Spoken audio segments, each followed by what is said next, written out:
Good day, Daisian. I'm Mr. Harbin Mabio. Now,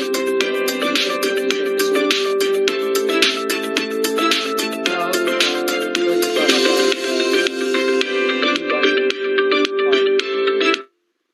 okay, let's start. Good day, Daisian. I'm Mr. Harbin Mabio. Refers to the repetition of motif or element of art. Um, Freedom, lines, colors, or shape, etc., regular or irregular intervals. Using some techniques, artists can somehow convey the illusion of movement. Balance refers to the idea of maintaining consistency of art elements in various areas in artwork. Symmetrical balance, same art element distributed on either side or either the vertical or horizontal midpoint of piece. Asymmetrical, different art elements are eventually distributed on either side of either the vertical or horizontal midpoint of a piece. Example of asymmetrical mat that has an image of a house on the one side and a tree on the other side.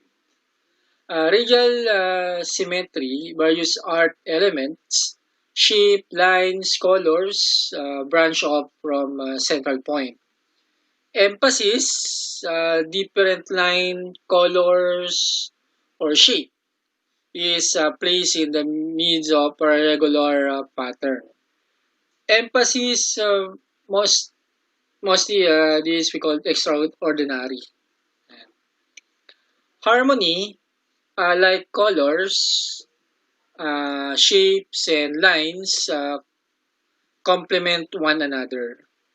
Unity relates to the sense of oneness, wholeness, or order in a work of art. Combining similar colors, shapes, lines, texture, and patterns in artwork can create unity and harmony. Variety, principle of design concern with diversity or contrast. It can achieve by using different shapes, lines, colors, and other elements of art. Proportion, the relationship of certain elements to the whole and to each other. Yan. Doric column, it is considered the simplest of all Greek architectural design. The ancient Greek Parthenon, considered as very important classical Greek building. No, yan. One of the design na makikita natin sa ancient Greek Parthenon, the Temple of Parthenon, that column designed as a Doric. No, yan.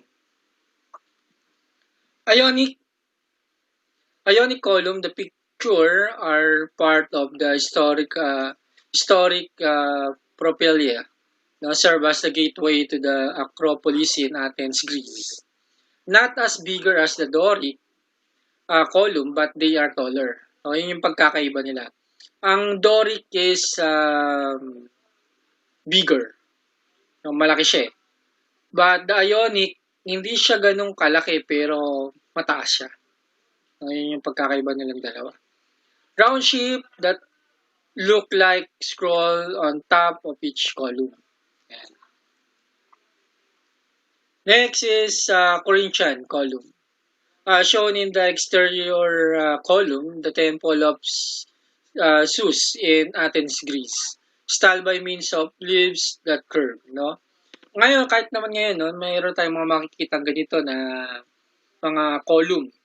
No, mga design na mga architecture like for example, Museo Pambata or Philippine Post Office, no? Hindi tayo masyadong lumayo, yung sa munisipyo ng Balagtas, no? Yung mga nadadaan sa Balagtas. Yung harapan ng munisipyo ng Balagtas, composed of column. Yan. Isa, I think, ano siya, Doric column. Next is a characteristic of art during Middle Ages. It's strongly manifested in its most inspiring building, the churches. A style of church building called Romanesque was prevalent. During this period followed the style called Gothic. Toward the end of 11th century, a style of church building called Romanesque was prevalent, beginning in the mid 12th century and becoming more and more popular in the next few centuries. Byzantine art. This is the art um, style that flourished at the height of the Byzantine Empire. Concerned with Christian art, the techniques and form of Greek and Egyptian art were still used in this period. Almost entirely concerned with religious expression. Constantine moved the capital of the Roman Empire to Byzantium, which he renamed Constantinople, now, now modern-day Istanbul, Turkey. Most of the Roman emperor after Constantine ruled the empire from Constantinople. This proximity to the emperor made the region grow wealthier and more powerful. After the fall of the western region of the Roman Empire, the east grew and expanded. It continued on to become the Byzantine Empire. The artistic element of Byzantine art, shape and designs are patterned within a rigid tradition. Less individual expression, style is sophisticated, strong expression of religious or religiosity. Yeah. Notre Dame La Grande. Yeah. Architecture, Romanesque style of architecture was the dominant style of many churches in Europe. Very huge and solid, include the campanile o yung bell tower o yung campanilla and colonnades, a series of columns. No? Yan, yung sa example to, yung Notre Dame de la Grande. Then, about the painting, subject is about biblical stories. Inspired from the classical tradition, shape of objects and people remain simple and naive. Symmetry in design is also observed. No? Kahit yung sa mga manifesto nila. No, yan. Nadidesign nila ng ganito. Yan. Saint Pierre Church. No, yan. Uh, about the sculpture, display an abundance of sculpture of their exterior. The purpose was to attract a worshipper and to instruct them with religious doctrine and to live of same. So, yan. Ginagawa nila yung mga sculpture na yan para makapaghikayat pa sila ng mga mananampalataya. Yan. What is Gothic art? No? Flourished during the 12th and 13th centuries. People began to want lighter and taller church building. The term Gothic came from the word Goths, a barbaric tribe that helped fall the Roman Empire. Although the art and style of this era had nothing to do with the Goths, it was a term given by critics because they considered the style barbaric and was different from the classical style of the ancient Greek and the Romans. What are the artistic elements of Gothic art? Architecture, 12th century, the Gothic style became popular for city churches. No? Naging popular siya sa mga cities. Large cathedral were built. Nagumpisa na ito ng pagpapatayo ng mga naglalaki yung mga cathedral. Now, Gothic style are higher than the Romanesque style or Romanesque churches. Yun yung pagkakaiba nila. Sa Gothic style, naglalakihan na yung mga cathedral. No, mas malaki sa ginawa ng mga Romanesque church. Although malaki na yung mga churches, no, mga nagtatayugan ng mga simbahan na, nung ginawa yun sa style ng Romanesque. But nung dumating ang Gothic style, talagang mas pinabongga nila ang mga churches. Yan. Gothic art gives appeal of verticality and lightness. Gothic architectural innovation made it possible for the structural support to be transferred always from the walls. This made it possible for the wall to be made thinner and higher. No, yan. Notre Dame Cathedral in Paris. No, yan. This is one of the best known Gothic cathedral in the world. Oh, yan. Sa example yan. Next, another cathedral in Salisbury, England. This is an example of English Gothic architecture. Yan. Another is Rome Cathedral, France. No, example of English Gothic architecture. This church was used for this is one of the best known of the French monarchy. Gothic cathedral in the world. Then another one is a Gothic painting flourished from the middle of 13th century Next is Corinthian. Entirely the product of the monasteries. Century. Yan yung mga example ng mga painting nila. Western region of the Roman Empire. The East grew and expanded. It continued then on about to become the Byzantine Empire. The people about religion. The church the artistic element of Byzantine art, shapes and designs are patterned within a rigid tradition. Less individual expression, style is sophisticated. Yung strong expression of religious or religiosity. By means of that, no, Notre Dame La Grande na ibibigay nila yung mga mensahe architecture, Romanesque style of architecture was the dominant style of many churches in Montreal, Sicily. Expulsion of Adam very huge and solid, include campanile o yung bell tower o yung campanilla and colonnades a series of columns. No, yan, yung sa example to, yung Notre Dame de la Grande. The statue column then about the painting. Cathedral.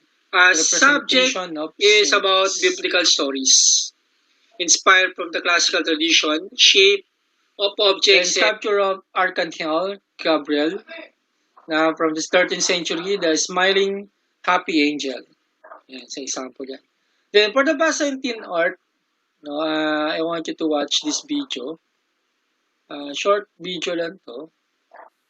Pero hindi natin yan.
Yan yung ilan sa mga Byzantine art yung nakita nyo.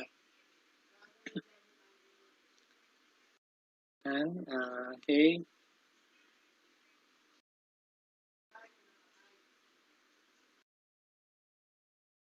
Okay, next is a Gothic art.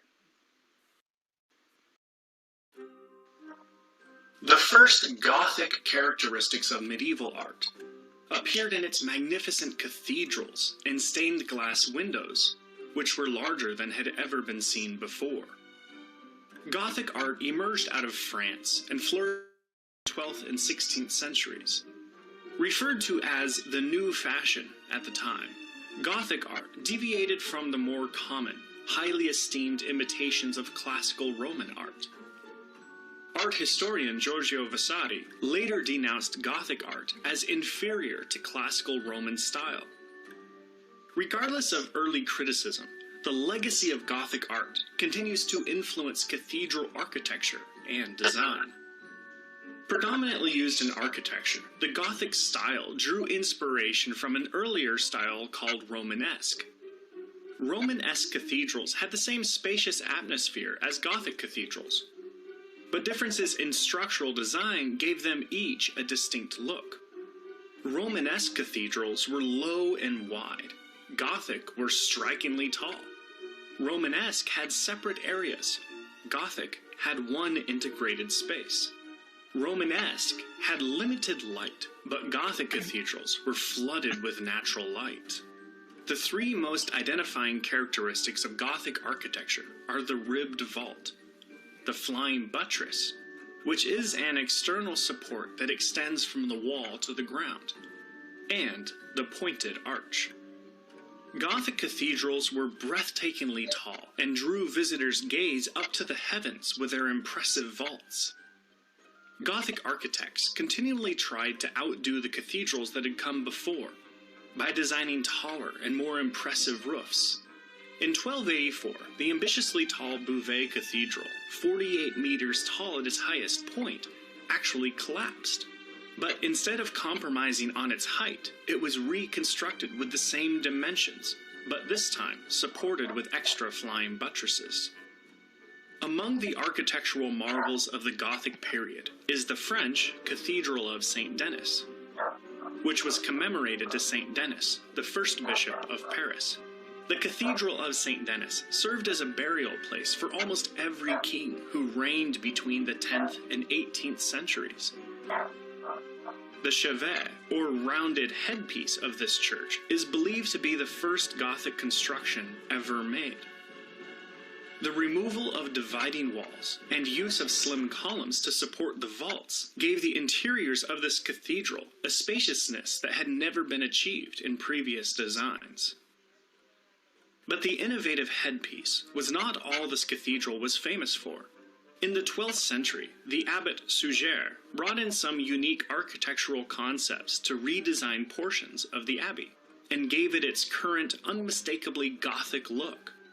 Many cathedrals and abbeys that subsequently popped up in the north of France and England drew heavily from this design and style, especially after King Louis VII gave his stamp of approval to the Cathedral of Saint Denis.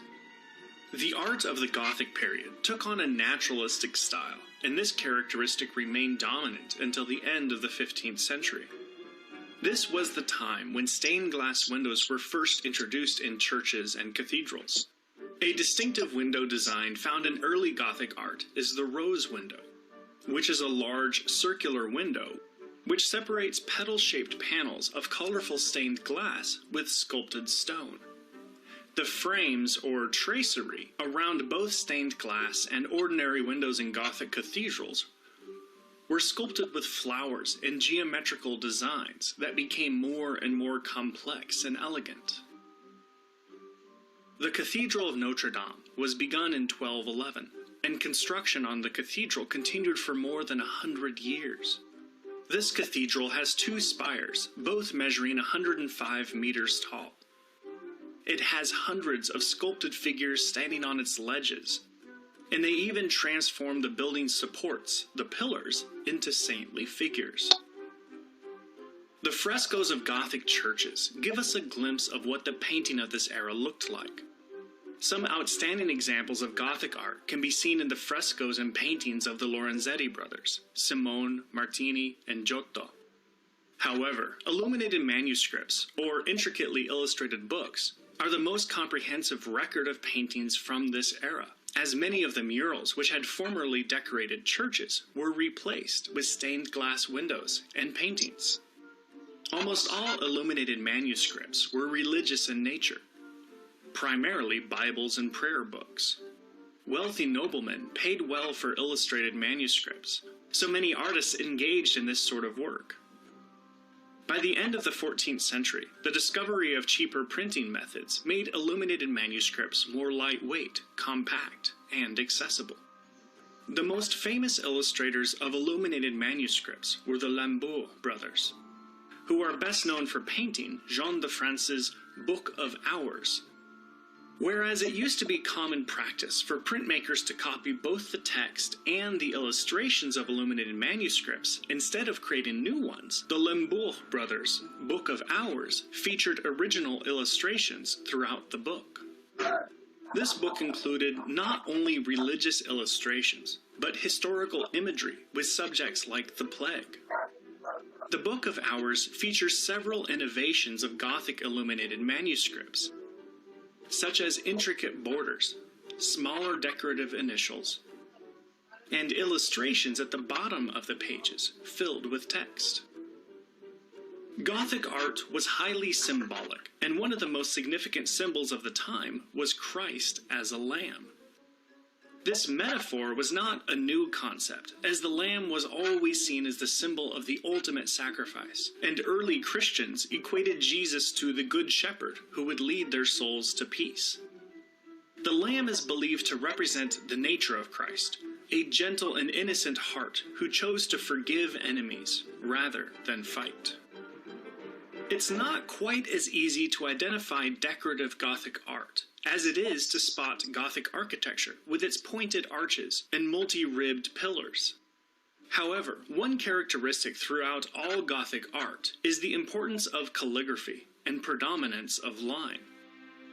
Cascading draperies with narrow folds and pleats was a common motif in Gothic art.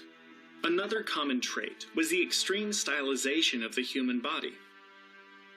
Many of the artworks during this time highlight this tendency, with their high-waisted maidens and slender oval faces.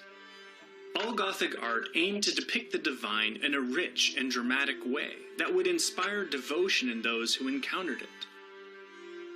Decorative art from the Gothic period includes the statues of saints and gargoyles that filled the Gothic cathedrals, metal chalices and reliquaries, as well as ornately carved picture frames and diptychs, or paintings on two hinged wooden panels.